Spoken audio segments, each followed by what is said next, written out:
situation they have, if they're leaking or whatever. And then you've got an area somewhere off to the side, like even on Monroe Boulevard where snow falls. You know, a couple of cars drive by there during the course of the day. You can't even equate that. It doesn't make any sense to me at all. There is difference in snow depending upon where it is. And I say it's really incredibly toxic to have any of that snow dumped in an area like that. It doesn't make any sense.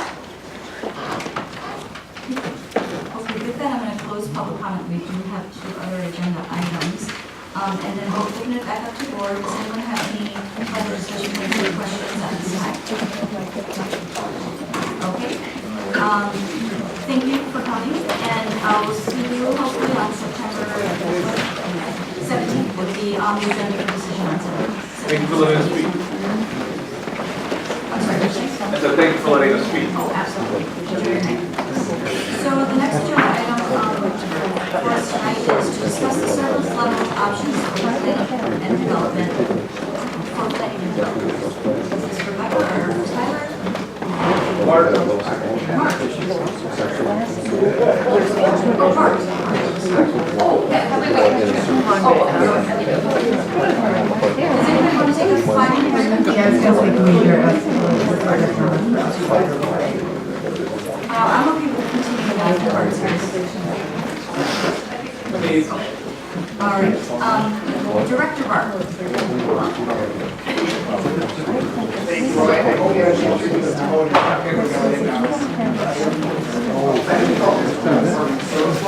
I'm sorry to interrupt. Can those in the audience please either take your comments and your conversations outside so that we can hear what's being presented to us tonight during our business meetings?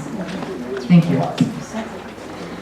So I hope you had a chance to review the information in your packet. I did a brief summary of the history of the request, and moving forward, what I'd like to have some clarity on from the board in terms of what I would formally request at the next meeting on the 17th. So I just want to get some background as to what the expectations are for the department service levels. At the end of June, just briefly synopsing, our lead building inspector resigned, and so we've been kind of piecing it together for the past 2 months to maintain service levels as best we can. I will say, if you ask my opinion, that's kind of unsustainable at this point. There's a lot of projects going on, staff needs time to catch on paperwork, do vacation, things like that. And so for the past 2 weeks, both Justin and Tim have been filling in for the missing service levels, but we need to have an either sustainable solution moving forward, which either requires filling that vacant position or modifying service levels offered from the department. So I presented 3 options. I also presented some data from surrounding municipalities of how they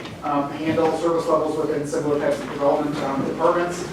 And so I guess I'm just here to hear some perspective and answer some questions from the board as to what the expectations are from the department in terms of customer service primarily, because we can do our main bare bones inspections and reviews pretty summarily, but for customer service that is going to be affected by this decision. Justin, David, and Tim, they're always available for walk-ins, phone calls. They do inspections when people ask them to do things like that as well. So that's kind of what we're rolling into right now.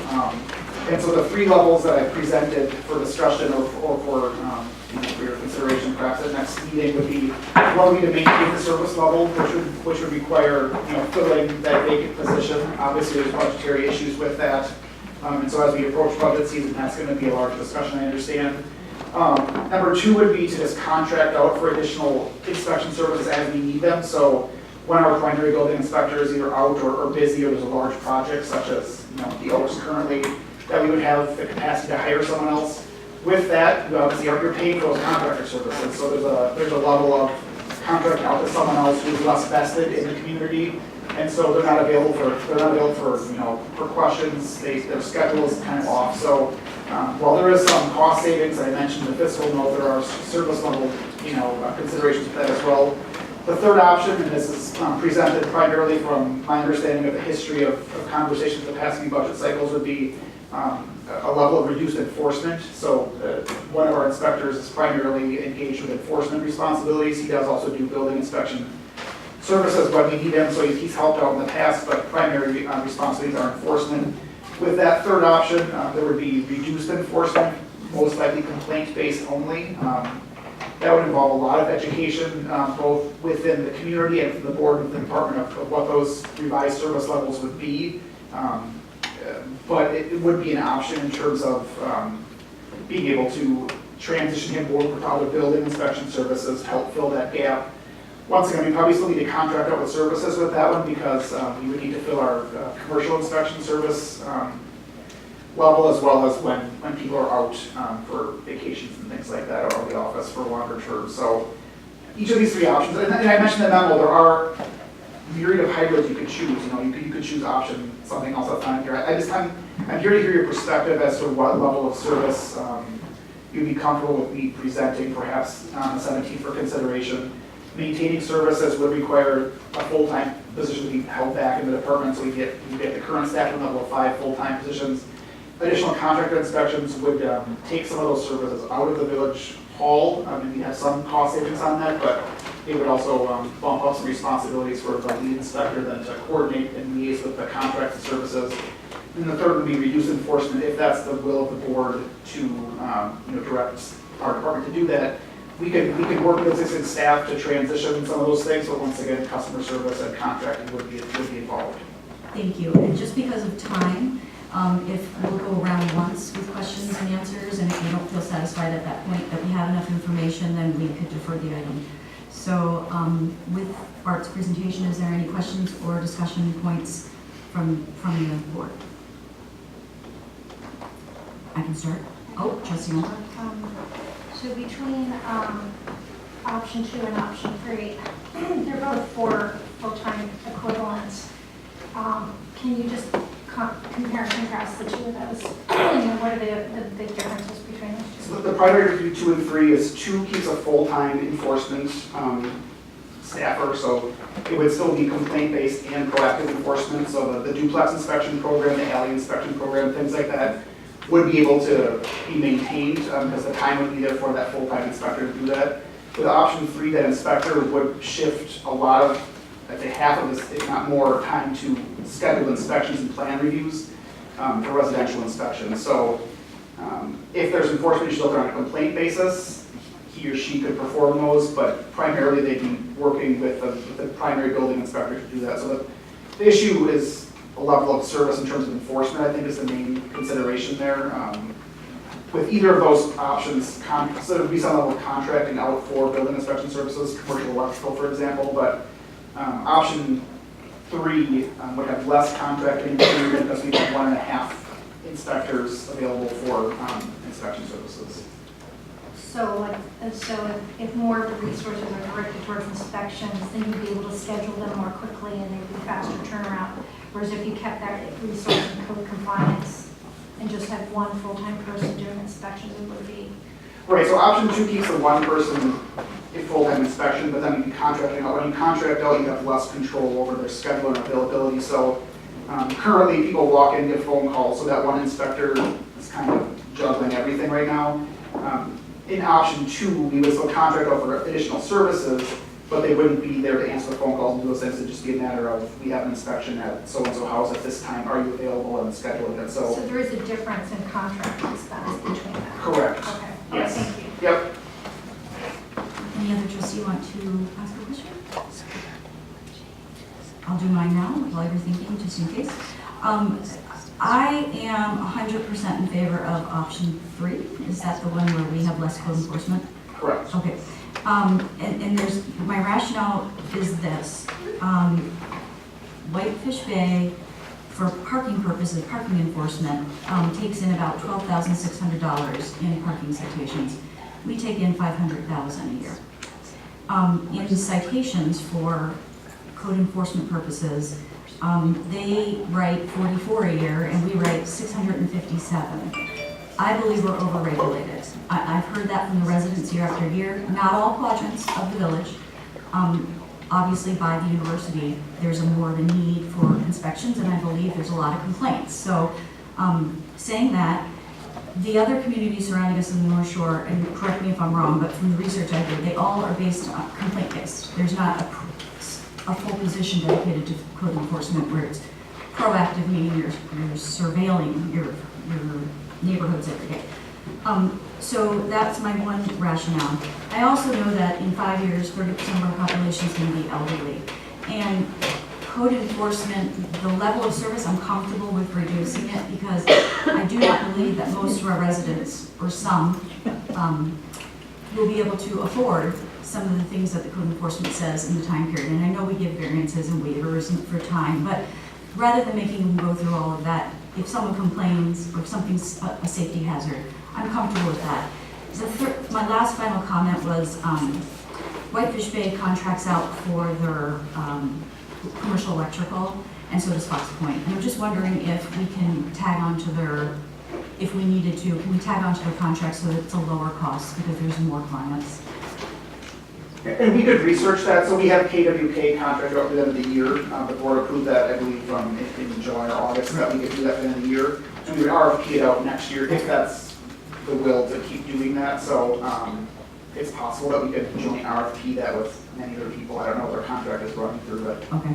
that is possible. I did provide, just for the comparison, the housing stock versus us and other communities. And so there's slight differences as to perhaps why enforcement in Shorewood has been a little more specified within a job responsibility, but to your point, correct, they don't have a full-time inspection officer doing that. And just my last question is, we didn't talk about existing staff and what level they're going to be at. You mentioned in your memo, option 3, is it that our building inspector may go up to a building inspector 2? Is that a current classification or? It is not. So currently we have lead building inspector and building inspector. And the primary difference was in terms of scheduling the inspections. The lead had been, in theory, scheduling all the inspections and overseeing that. And then he was responsible for design review board, and so he attended those meetings. It was an exempt position at the time. I don't think that it needs to be exempt moving forward. So there were slight differences. The lead inspector did commercial occupancy. The primary building inspector did cross connection program. So there were kind of this differentiation of the rules, but. So what would we, if we're not acting tonight on anything, but when we do act, would we need to condition that upon creating that in our wage ordinance? Correct. I would need to make revised job descriptions, and then if I'm hearing that as the will, I would also probably better define the level of contract that we would need to do. So for example, cross connection program, that is kind of timely. We had 2 inspectors, and they had, like I said, one did commercial, one did cross connection. One inspector could not probably do both of those, so we probably had to look at whether or not one of those could be contracted as well.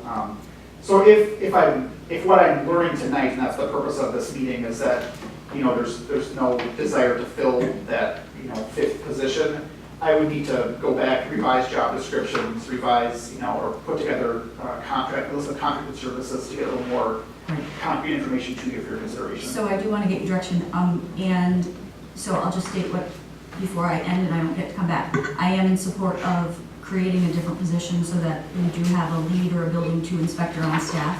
I know it'll help you tremendously for that reason too.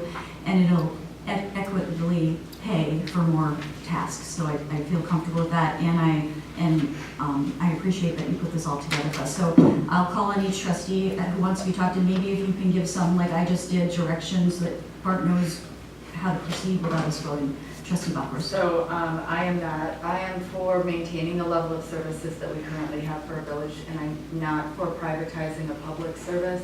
I understand what you had mentioned before would be if we were to go out and contract out this position instead of retaining it in-house, we lose a lot of autonomy, a lot of the ability to control it, and also with subcontractors or contractors, as most of us know, it is difficult to manage those situations. They're not necessarily, they have an annual or a multiple year contract.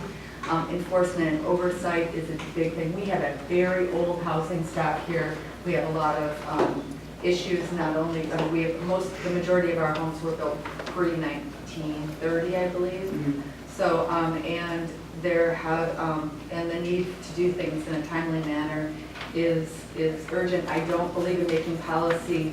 I understand we have an aging community, and I believe in being proactive and finding ways to help people age in space versus reducing the amount of responsibility that we have, whether it be shoveling your own walk, whether it be maintaining your house, or et cetera. We all live in this village together, and we have a civic duty, and we have a responsibility to our neighbors. And so I think that there are ways to, offset the aging population, as we have. We have an intergenerational community already in Shorewood, and we're award winning. So I don't, the direction that you're asking for, I want to go with the staff recommendation as it has been. I know this is always a hot budget issue. There are a couple on the board who always say, let's reduce this to half a million. I want to support and maintain the services at the current level, and I hope that some of the other trustees in this room agree with me as well. And to clarify, are we contracting out right now? For, Electrical, commercial? correct, we are, because, yeah, Trustee Warren? I just, from my perspective, I want to get a little bit more information prior to putting a stake on the ground on this issue. But if you're going to be pulling information on the third option, you've referenced reduction in enforcement. You've also referenced impact on customer service. And maybe this is a little bit too reductive of me, but I'm kind of curious as to what the primary impact would be. Would it be really something where we're going to be reducing enforcement and there's going to be a smaller hit to customer service, or are we going to take big hits on both if we eliminate this position? I don't know if there's a good way to explain that, but I'm kind of curious as to what your perspective is.